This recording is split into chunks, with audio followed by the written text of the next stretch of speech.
Shame would not exist without society. A massive truth bomb from Maddy Moon. Join me and Maddy for a deep conversation that will help you show up in a raw and real way for yourself, your audience, and your mission. Tune into this episode and learn how to share your truth while teaching your audience something they can implement. How to move past the fight, flight, freeze trigger to show up in more vulnerable ways, and why it's important to honor your emotional experience before jumping into creating content. Madelyn Moon is an author, teacher, podcast host, retreat leader, and transformational life coach. She is a guiding force for masculine-minded women who want to stop overthinking their lives away and live with more trust, intuition, and feminine flow. Driven by perfectionism for years, Maddy found herself always trying to do more, be more, and accomplish more. A dangerous cycle that only led to more distance between her and her dreams, self-love, and intuition. Through meditation, embodiment, and the art of slowing down, she healed her heart, embraced her unique feminine essence, and learned to love her tender body.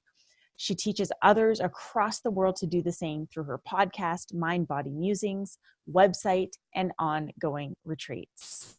Today's episode is sponsored by my advanced digital training, Unleashed and Unapologetic, How to Become a Thought Leader and Build a Cult Following.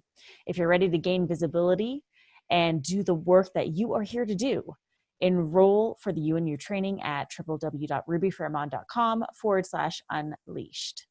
Now it is time to dive deep with Maddy Moon. Welcome to today's Thought Leader, where I'm challenging you to rise up, speak up, and create a movement. I'm your host, Ruby Fremont, and I'm here as a catalyst for you, the new generation of thought leaders. Join me every week as I dive into raw and real conversations that will help you amplify your presence, influence, and impact. Hey, thought leaders, I am back with another very, very special guest. And it's funny because just before we hit record, I realized this is actually our first time meeting, quote unquote, meeting on video in a chat like this. And yet we feel like we've known each other forever. Maddy Moon, welcome to today's Thought Leader. I am so excited to have you here and just to give us an opportunity to dive deep. Thank you. Thank you for having me. It's so interesting to me how close you feel you can create a connection with someone without ever even being face to face. Like we've been in each other's spaces for years now, probably I would say 3 years at least. At least. Yeah. And so much growth has happened, and it's just been such an honor to watch your journey unfold and the different layers of where you've taken your business year after year. It's so lovely to be here with you. It's amazing to be here, and the same, like I've just been witnessing your evolution and your unfolding online. And one of the things that I see you own with such fierceness is this raw vulnerability that is very empowering. You know, like we see people showing up in vulnerable ways, and it can almost leave you feeling a little bit like uneasy or wrapped up in their emotions. Whereas the way in which I find you show up is it's raw, it's real, it's vulnerable, and I feel empowered after reading everything that you say. And I just love that about you, and I admire that about you, and I respect you for that. Have you always been this way? Oh, it's such a good question. Something I find really interesting is that once you've left an emotion, you can't really connect with it again until you experience it once more. Like they say this about childbirth. You'll never remember the pain that you experienced giving birth to a child, like the actual literal pain. You can't revisit it. It's like gone. And I think a lot of emotions are like that. So it's hard for me to say if I have or if I haven't, because maybe I have and I'm not in that emotion anymore. So it feels like I'm not. But I think that there's always been a part of me I care less. I will say this. I care less than the quote average person, what others think about me. Right. It hurts whenever it's someone that is really, we have a connection that's formed. Maybe it's a partner or an ex-partner or a family member.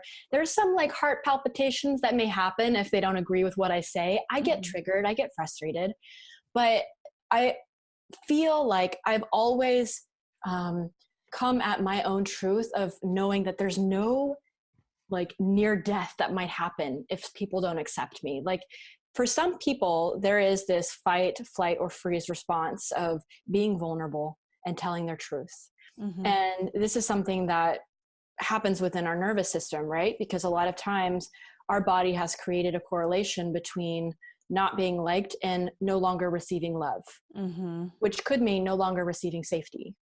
Yeah. And so for many people, when they speak their truth, their bodies, their nervous system has this fight, flight, or freeze response. And there's a lot to do within that of training your body slowly but surely how to be in the face of a no, in the face of rejection, in the face of people not agreeing.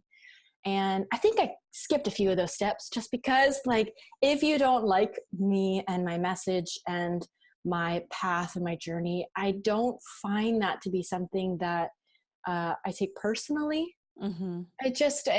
And I don't find that to be something bad about them. Like, no one's good or bad in any of these instances. Right. And I think that's helped me a lot, that my business was created out of me sharing my truth. I didn't start to share my truth to create a business. Right. So it happened really naturally, where I was like, oh, I have got some like shame. What would be like a really wonderful way for me to release it publicly on a podcast? Yeah. Like, how can I just like, oh, and then it turned into a business from that place of me like selfishly wanting to just like get all this stuff off my chest, talk about it. And then the business was born from that. That's so interesting, because I didn't know that. And I experienced something similar for my business, right? Like, my business started from me sharing what I was going through when I was rising up from my rock bottom and through my addiction on Tumblr in an anonymous blog, because I wanted to keep my identity hidden from all of my nightlife peeps who followed me because I was a nightlife promoter. And through that, the reason why I did it was to hold myself accountable. I was like, I'm going to hold myself accountable. If I put it out on the internet, that means I have to do it.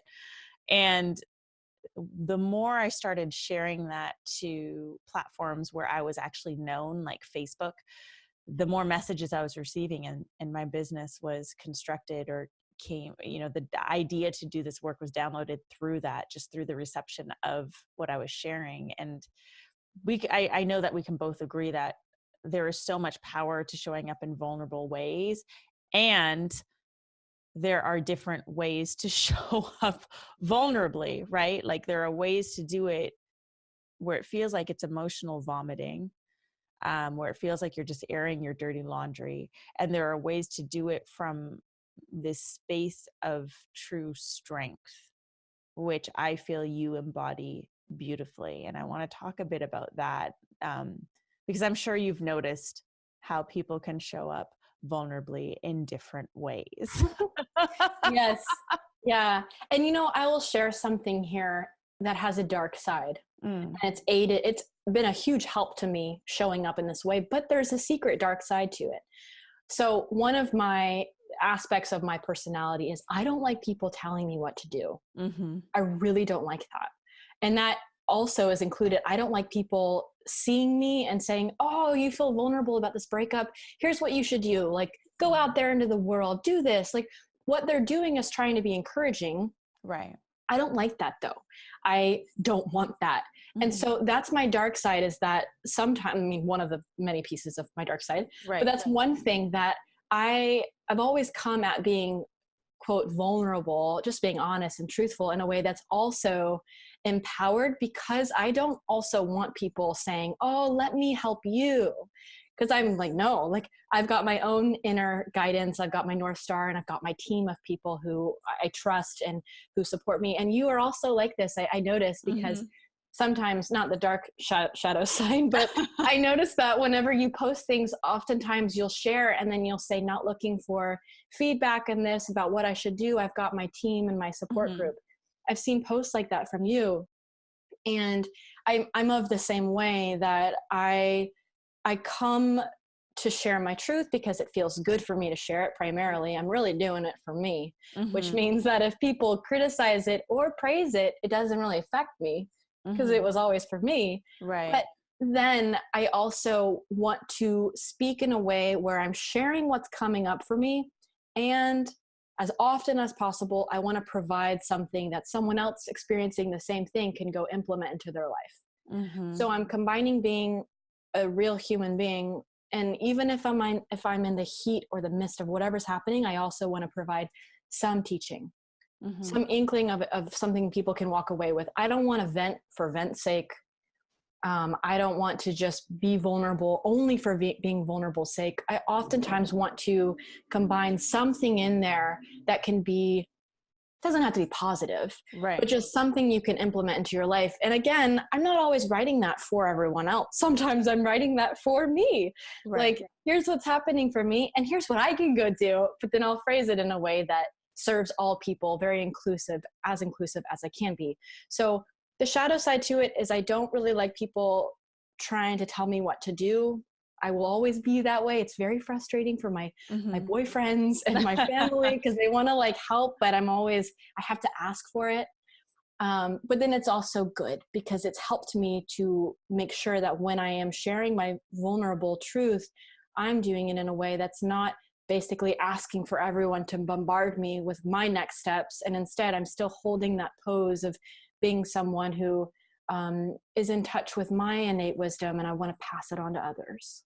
Yeah, and that's such a crucial piece to it, especially as leaders and doing the work that we're here to do, to bring it back to our audience in a way where they can then tie it into their life and say, okay, this is how I can apply this, and this is how this is useful for me. So it's not just this like inspirational fluffy thing, but it's a tangible something that they can walk away with. And I think that that's both very smart and also just such a gracious act for our audiences to be able to offer them something.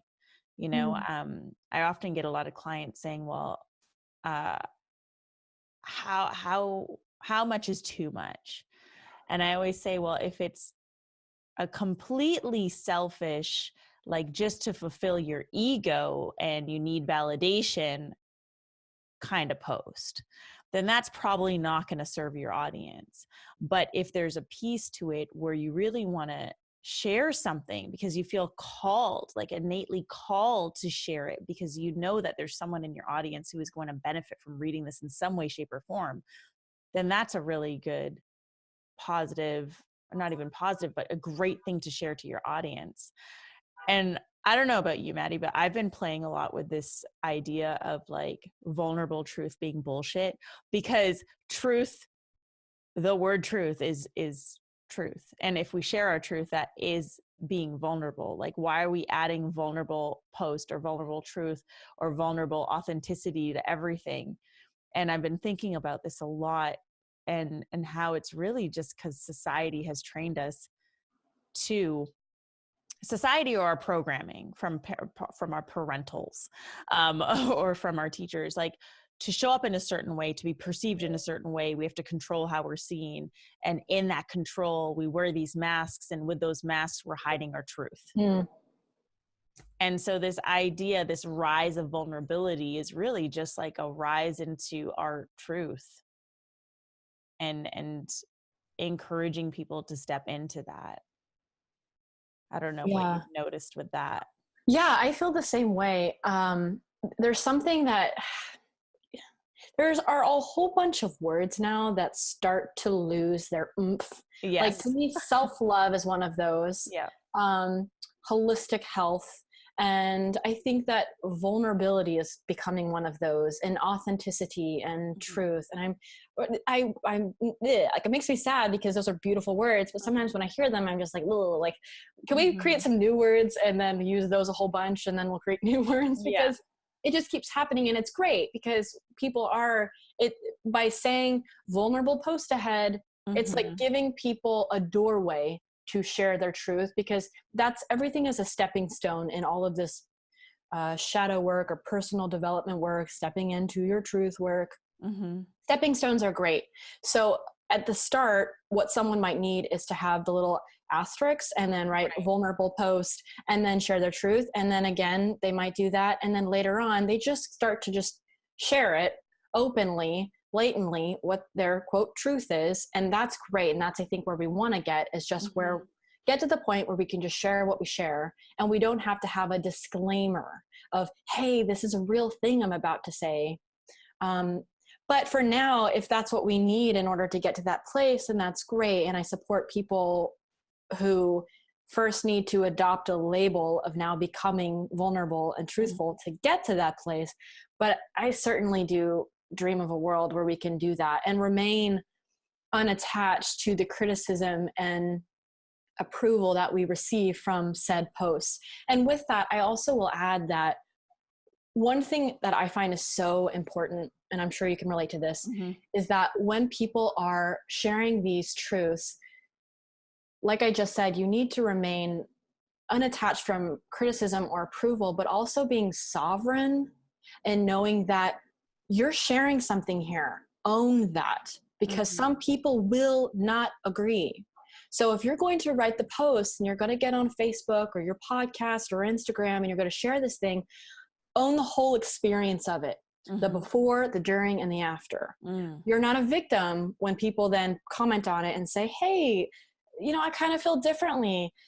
I want honor whatever comes up for you, because at first you might feel triggered, like, someone sees me in a different light now because I shared this thing, or people, that person, she's not following me anymore. Like, honor your experience, because you might feel triggered. If you're primarily a feminine creature, you might have that people-pleasing wound come up whenever someone disagrees with you, and own that. So sovereignty is about standing in your personal truth and power and being responsible for the whole experience. So when you share what is coming up for you, know that you could receive any kind of feedback from that. And before you post this thing, ask yourself, am I ready for that?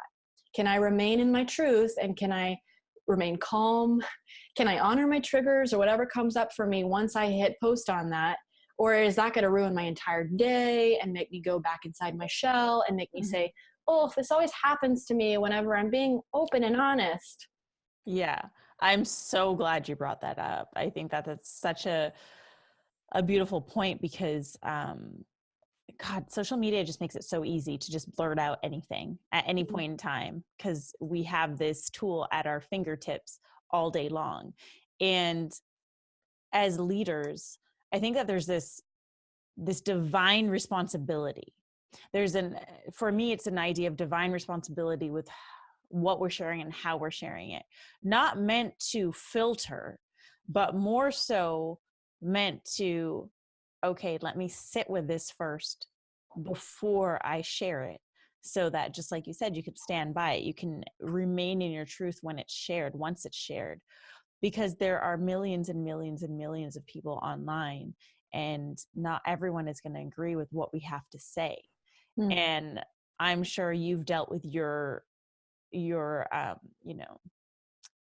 quote unquote haters, or people who judge, or who want to just share their opinions very loudly on your threads. And, I've experienced my dose of that as well. And yeah, what has always helped me is exactly what you shared, is like knowing that I can remain in my truth, knowing that I stand fully behind what it is that I'm sharing and what it is that I'm speaking. And I'll admit, I wasn't always like that. When I first started my business, I was, and it was funny, because I started my business sharing on the Tumblr. And then I got really wrapped up in okay, now I have to be perceived in a certain way. Now I have to control everything. And then I realized that there's such freedom. There's such freedom in being able to share our truth and being able to like stand by that truth unapologetically. So thank you so much for sharing that piece. Yeah. One thing that's coming up for me, well, a couple things, hopefully I can hold on to them. The first thing that's coming up, there's like an instance you were saying earlier, how do we know what we don't share and what we do? And speaking about the sovereignty piece, recently, about 3 months ago, I went through what do they call it? A conscious uncoupling with my then time partner. We were together for 6 months, and the entire time we just traveled. Like, we met and immediately packed up our stuff and hit the road and traveled together. So fun. But when we decided to split, like, there were moments where I wanted to hop on social media and just be like, oh, yeah. So there's moments where I wanted to just hop on to share about, like, the pain that I was experiencing and how hard it is to live with someone for 2 weeks once you're broken up. But I knew, because that's what we had to do, is stay in the same house. And it was hard. And I knew that by me getting on Instagram and saying, this thing is happening, if I was being sovereign, I was also going to have to say, people are going to be sending me messages about this breakup. And people did. And I remember at one point, someone sent me a message that said, was really, really long. Yeah. And she said something like, Maddie, this is a culture of fast food relationships where everyone is throwing away relationships. They require hard work. You should slow down, and, all this stuff. And old me, before I had been old me, me still, but a different version of me. Right. If I had read that back then, I would have probably got upset. Like, how dare you tell me what to do? Right. But it was so beautiful to me to witness this change in myself. But when I read that message, I was so soft and open, and I cried immediately because I could see so much truth in what she was saying. And I realized, first off, like, I got past just the trigger of the anger and the defensiveness. And I went straight to the, like, oh, she just hit a part of me that's like, so I am so scared that I'm throwing away this relationship. I am so scared. And she, by saying that, opened up all that within me. And I was proud of myself for bypassing the anger and the defensiveness and just being like, oh, there's truth in what you're saying. Right. But then at that point, I realized, okay, I'm too tender to be talking about this on social media and taking in people's perspectives and thoughts and ideas. So I didn't talk about it again. And I posted something saying, hey, I will come forward and talk about this breakup whenever I feel ready, but right now I'm not. Thank you all for your comments, but I'm good right now. I'm going to go offline about this. And so that was a moment for me where I just had to touch base with my heart and say, are you sovereign in this? Like, if you're going to talk about this, can you take in all the comments? Because that woman's comment definitely swayed my night, where then I went to my partner and said, should we break up? And I didn't want that. I knew what I wanted, and I didn't want my sensitive spots to be so vulnerable to being swayed in that moment. Yeah. So I and what a great example of being in an emotional process and sharing too early, or when it's a little too ripe. I feel like that we get to honor our emotional processes, and we get to do this behind the scenes. I think a lot of people assume, and we can get into these assumptions too, is like, as a leader of my mission or my movement or my purpose, like, I have to show up, I have to show them everything, I have to do this, I should be talking about this because there's probably a lesson here for my audience.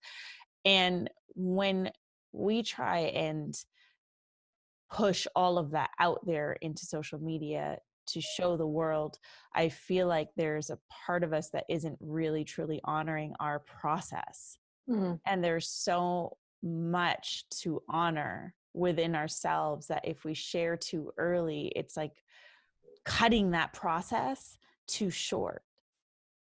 Yes. Also what's coming up for me is that I think we do that when we're going through something and we just put it out on social media. We're not going through an emotional experience. Actually, what that is trying to use our life to create content and to do and to continue to work. So, like, there's that phrase, the spiritual bypassing. And I think for entrepreneurs, that's like the emotional spiritual bypassing is, oh, my heart just got broken. Let me quickly write a blog post and get on Instagram stories and let me quickly do this and create a course about it. And like, what about feeling what just came up for you? There's in this hustle culture, it's great. It's so great that we can create content and build businesses out of our past pain. I did that. I did that with my bodybuilding, my eating disorders, everything. I'm so grateful for that.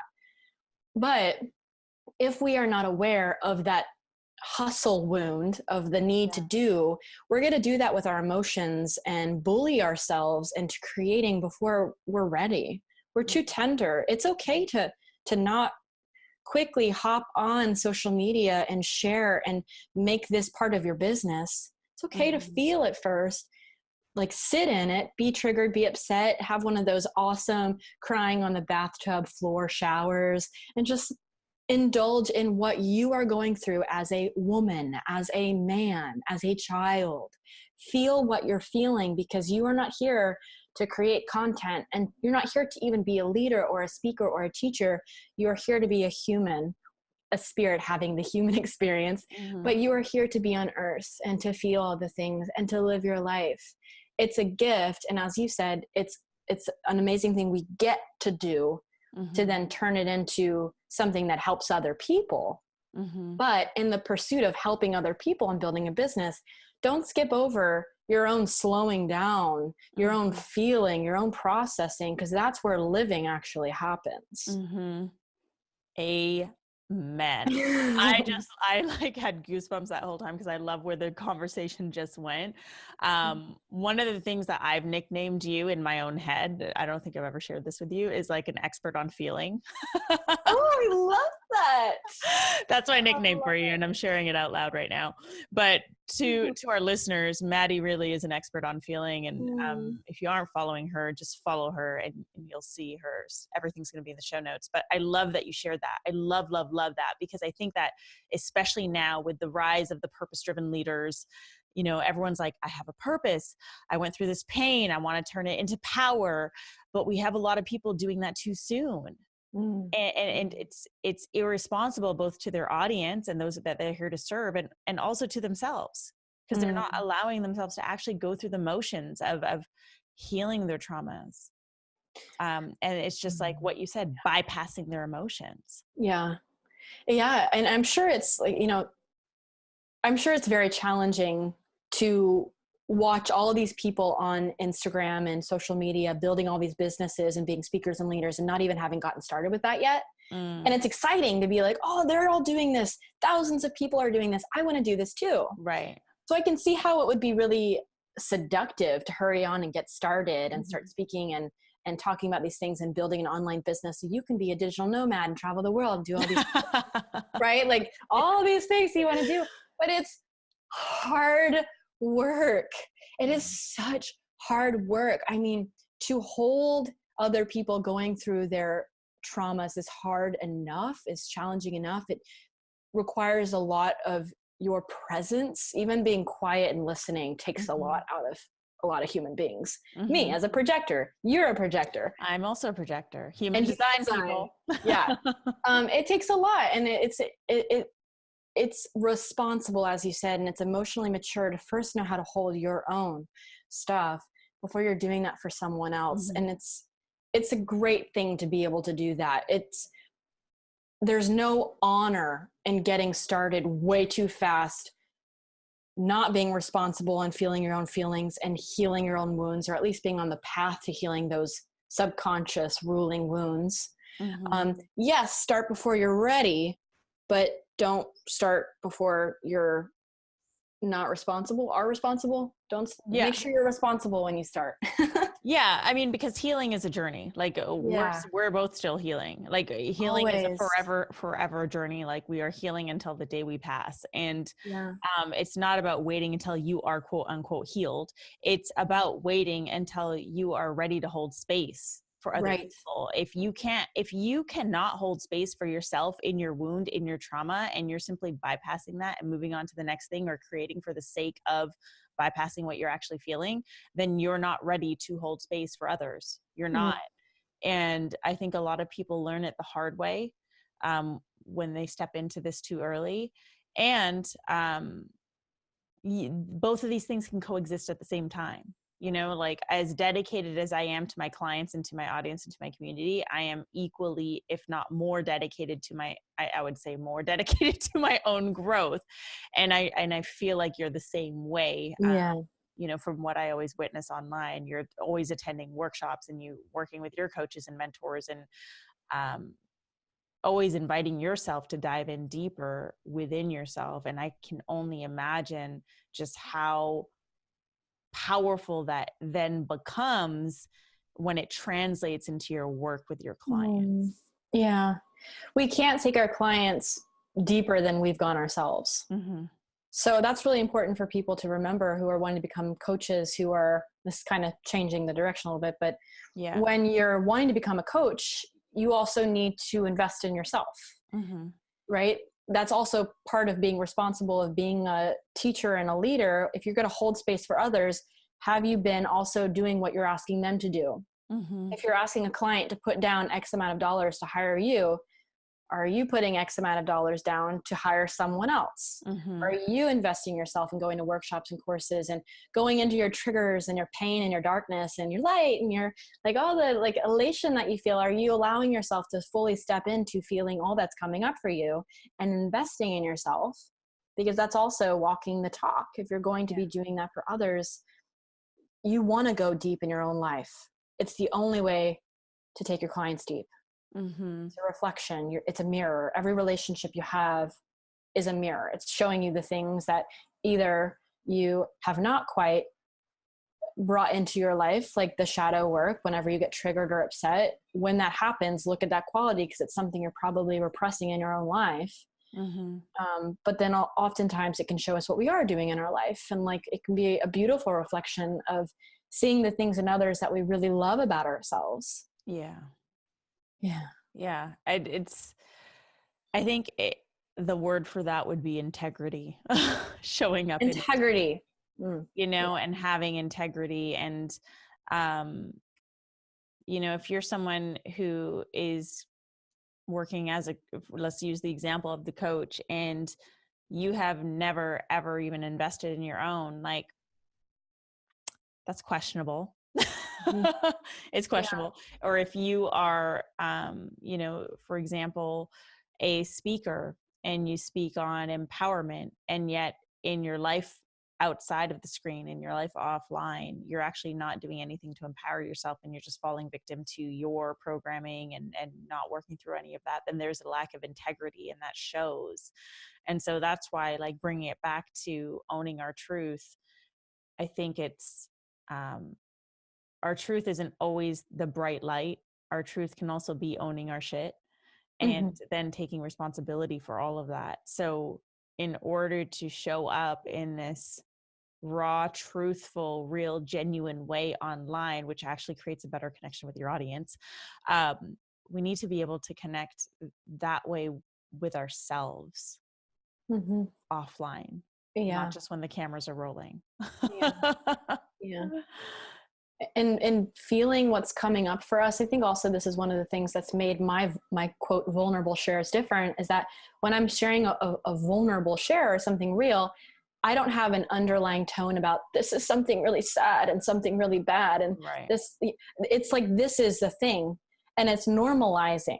It's just normalizing all the different emotions, which is what I probably spend more time talking about, the shadow side of life, the dark parts of life, pain, than people realize, because I never talk about it in a way that sounds painful or sounds like it's a bad emotion. Whenever I'm talking about all these things, I'm like, oh yeah, like this thing happened and it was like, you know, but the tone of it, the way I'm holding my body, the energy behind it is all about validating that thing to make it seem less shameful. Because I don't feel like it's shameful. I feel like it just is what it is, just like any other thing I'm going through or emotion. So yeah, I think in order to get to that place, you just have to be honest with yourself about what you're feeling, rather than staying in line with society's viewpoints of what is good and bad, further feeding shame, because shame would not exist without society. It's only because of society. Shame was born out of society and it will die with society.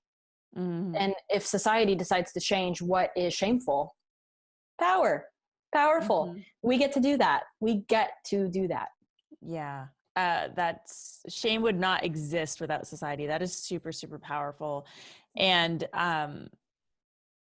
yeah, it's crazy that we have to normalize human feelings that we are all like, emotions that we are all feeling. Things like anger and guilt and resentment and shame and sadness and despair. Like, it's crazy how all of these things have become like the quote unquote shadow side, and what we need to Right. quickly move through to get to the lighter things like happiness and joy. And but without this other spectrum of emotions, then we're not really learning anything. We're not really evolving, we're not growing. And so I love that a huge part of your work and how you share online is to normalize these things, because I believe that is probably one of your greatest aspects in teaching. In every single post that you share, it is the way that you share it. It's the tonality behind it and the positioning of it. Not that you're trying to force it to be a certain way, but more so like factual. Here's what I'm feeling. Here's what's happening. Here's what I'm doing about it. Here's what I recommend you do about it. Like, it's just it versus like, oh, I'm so sad and everything sucks. And no, that's feeding into the societal beliefs behind that emotion when we do that. And that's also probably sharing too early because you're in your shit. Right. Yeah. I find it so interesting. You were just saying that we're having to normalize these different emotions that are totally normal. Like, we're supposed to have them. Right. And I think one thing that's been a tool that's helped me do that internally is by externally moving my body in different ways. And I think it's so funny how if you move your body in a particular way, it is weird. It's like, it's so mind blowing to me. And that's why I go to things like ecstatic dance, because I'm dancing like a mad woman in all these different ways. Like, I let my tribal energy come out. I might stomp my feet. I might dance in a corner by myself facing the wall. Like, I don't know. I'm just going to do all this stuff that society again would deem as weird. And I think that too, how we use our body and the way we are expected to use our body and move and the way we are expected to dance when we dance. Like, there's all these ways that are weird for us to move this body, which is crazy to me that something is deemed as normal to, like, moving your butt a little bit like this. Like, it's just odd and don't do it. Yeah. And by first starting with the body and using my body in different weird ways and moving into different poses that are unknown, or going to ecstatic dance and dancing like a crazy person, like, that has really helped me in my internal world of validating the wide range. Anytime people get really stuck with emotions or the internal space and validating certain thoughts or feelings, go do something with your body first and like practice that for a while. And I guarantee you will see something change internally by first breaking that belief that you need to move a certain way with your body. It's really interesting. I mean, I think that's why embodiment work is so important, because you can change a lot, because that's where your nervous system is taking place. Your nervous system learns, oh, I can move in an odd way and I'm not dead. Yeah. Oh, I can move in an odd way and I still have money to pay for my apartment and rent. Like, there is that fight, flight, or freeze response whenever we think we're doing something that's not acceptable. Train your nervous system to realize, I can do something different and I'm still alive. I'm still breathing. I'm still loved. And then that will transfer over to that internal space of the emotions, the feelings, and the thoughts a little more effortlessly without having to start there. Start with the body. Yeah. I 1000% stand behind that. And it's funny because I do ecstatic dance at my retreats, but I always give them blindfolds, because a lot of the people who come to my retreats have never, ever done anything like this. And so to encourage them to, like, okay, no one's watching, because that's usually one of the biggest things. It's not, oh, my body feels weird. It's more so, what are people going to think? Like, what are people going to think when I'm dancing this way? And it's always amazing to me to see who responds like really well and is able to just like bounce around and get into their primal self, and who's still in their little box and standing in one spot doing maybe the same clubby dance moves that they would do at any nightclub, or not even, because the song feels too weird, you know, because I like to use like really primal songs. And I feel like so much like all of this is all related, right? It's like how we show up in the world, what we say, how we move our bodies, like all of it is related, and all of it we constrict because of how we feel we're going to be seen, or our fear of not feeling like we belong, or like the fear of judgment, whatever it is. Like all of this stuff that we are built to do, we're built to speak our truth, we're built to move our bodies in whatever way we can.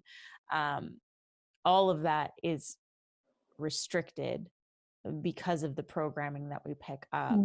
And I think if anything, I would want our listeners today to walk away with that, knowing that you can take those restrictions off and understand that you have a voice, you're allowed to use it. You have a body, you're allowed to use it. And you have emotions that you're allowed to and divinely guided to feel. And then you're also allowed to share, but from a space of empowerment, you know, from a space of like knowing that this is all part of the natural human existence. Oh yeah. Amen. Yeah. And the ironic thing, I think too, about all of this is that there's always one person in a space where everyone's trying to do the right thing, move the right way, not stick out like a sore thumb. There always needs to be one person who is basically the permission giver, not by giving everyone verbal permission, but by doing something that's different or weird. Like at some of the events that I go to, we do this thing called non-linear movement, where our eyes are closed. It's a full hour of just moving, and we're not allowed to do yoga poses or dance or do anything pretty. It's just like your primal self of moving in all these different ways, and you have to continuously change it. And there's always like one person, the first person that makes the loud noise first, like the first cry. And then all of a sudden everyone else cries.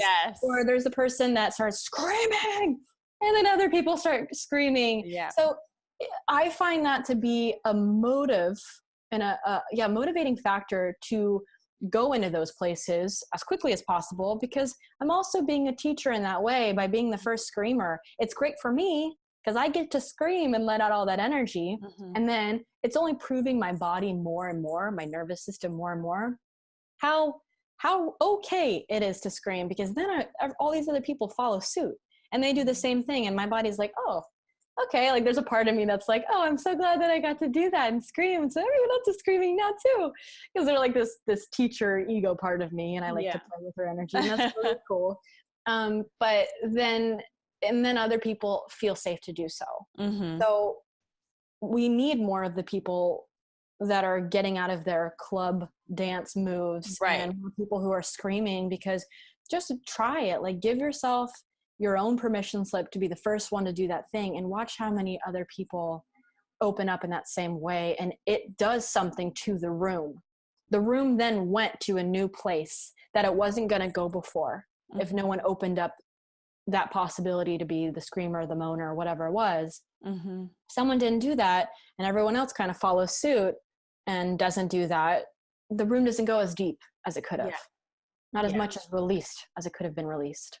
Totally agree. And we see that in everything, in all the ways that we show up, right? Whether it's live in a workshop where we get into our primal selves and there's that first person to scream, or it's online and we share something really raw and really real, and that unlocks something in other people, and they're like, wow, this person did it, Maddy did this, that means I can do this too. You know, and everyone feels like they get permission. They receive permission to do so. But the truth is, like, the permission has always been granted. Right. Someone was brave enough to do it first. Mm-hmm. And so I think it's important as leaders for us to, like, be brave enough to fucking do it first. Like, be brave enough to go first. So yeah, we are, I mean, I could jam with you for like another 2 hours, but we are at the end of this episode. So Maddy, do you have any final thoughts for our listeners? Anything that you really want them to walk away with? So I was thinking about this question, and it is not related to what we talked about today, really, but I'm going to share it anyways, because this has profoundly impacted my life. But with all of this talk around self-love and the need to love ourselves and unconditionally love our partners and people in our lives, something that's changed the game for me is to learn how to, when I don't want to love the partner or don't want to love myself or my mom or my dad, I love God within them. I love the divine within them, because in each soul is that beautiful bright light of consciousness. It's always been there. It's never been changed. It doesn't have your mom's quirks or your dad's angry personality. It doesn't have that. It's just God. It's just the divine. It's just the universe right there in the center of the chest. So when I get in my own little world and I'm having a hard time loving this person in front of me or the mirror, I will love God within. I will look for that bright light and say, you know, you are not perfect in this moment, but there is God within you. And that is perfect. And I can love that because I know that's just good and holy and pure and beautiful. So it's not related to this directly, but I think it's related to everything in life because we're here for love. And that's what came up for me. I just wanted to drop that in today. Oh, thank you for dropping that in. Maddy, why don't you tell our listeners how they can stalk you online, and then I will include all of these links in the show notes. Yes, please stalk me. So you can find me at maddymoon.com, MADDYMOON. And my podcast is called Mind Body Musings, and that's on iTunes, Stitcher, and Spotify. And I'm all over Instagram all the time. It is at Madelyn Moon. Madelyn is MADELYN. And I have the Feminine Spirit School is coming out soon. I don't know exactly when this is launching, but I have a program called the Feminine Spirit School. So if anyone is wanting to work more on their shadow and their darkness and their feminine and masculine energies and family and ancestral wounds and all of that, and being truthful, being in your truth and facing rejection and no's, then you can go to my website. That will be on there as well. Love it. Love it. So I will have all those links in the show notes. Maddy, thank you so much for just diving into this conversation. I feel like it's going to be really insightful for a lot of our listeners and really spot on for the time and age that we're living in today. So thank you. Thank you so much. Thank you. And to our listeners, thank you so much for joining us on today's episode of Today's Thought Leader, where I'm challenging you to rise up, speak up, and create a movement. Please be sure to drop a rating and review on iTunes. And if you dig this episode, share it with a friend. If you have questions for myself or for Maddy, please reach out to us on social media. And I will see you back here on Thursday for a brand new episode of Today's Thought Leader.